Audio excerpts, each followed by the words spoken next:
அடிக்கடிக்கு ஆசை சீரியல் இன்னைக்கான எபிசோடில் அண்ணாமலை வந்திருப்பாரு. கூடவே மனோஜ் வந்து கடன் வாங்கியிருப்பார்ல, அவருமே வருவார்.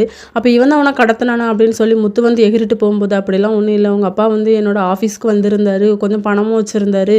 அதுக்கப்புறம் என் பையனை வந்து எதுவுமே பண்ணிடாதுங்க, என் பையன் கொஞ்சம் கொஞ்சமாக இந்த கடனை வந்து அடைச்சிருவான், என் ஃபேமிலியில் மட்டும் யாரையுமே எதுவுமே பண்ணிடாதுங்க, நான் வேணா என் பையன் கடன் அடைக்கத்தட்டும் என் கூடயே இருக்கிறேன் அப்படிங்கிற மாதிரி சொல்லியிருப்பாங்க. அவரையும் கூட்டிகிட்டு தான் வந்திருப்பாங்க. அப்போ எதுக்குப்பா நீங்கள் இப்படி பண்ணுறீங்க அப்படின்னு சொல்லி முத்து விஜய் 2 பேருமே அழுவாங்க. அழாதடி அப்படின்னு சொல்லிட்டு அண்ணாமலை வந்து சொல்வார் விஜயகிட்டையும் முத்துக்கிட்டையும்.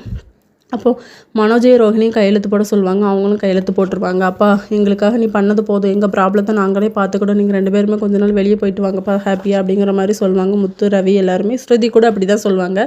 அடுத்த சீனில் மனோஜ் வந்து ரொம்ப டல்லாக இருப்பார். அப்போ ஃப்ரெண்டு வரும்போது என்ன சார் எப்படி இருக்கீங்க அப்படின்னு சொல்லும்போது, அதெல்லாம் ஒன்றும் இல்லைப்பா, என் கடன் வந்து எனக்கு அதிகமாக போச்சு, என்ன பண்ணனே தெரில, மாதம் 1 லட்சம் கொடுக்கணும், என்ன பண்ணனே தெரிலன்னு முழிச்சிட்டு இருப்பாங்க. அப்போ ஏதாவது பிஸ்னஸ் புதுசாக ஸ்டார்ட் பண்ணலாமா அப்படின்னு சொல்லி ஆளாளுக்கு ஒரு ஐடியா சொல்லுவாங்க. எதுவுமே சரிப்பட்டு வராது, இதுலேயே நான் ரன் பண்ணி காட்டுறேன் அப்படின்னு சொல்லிட்டு வந்து மனோஜ் வந்து சொல்வார்.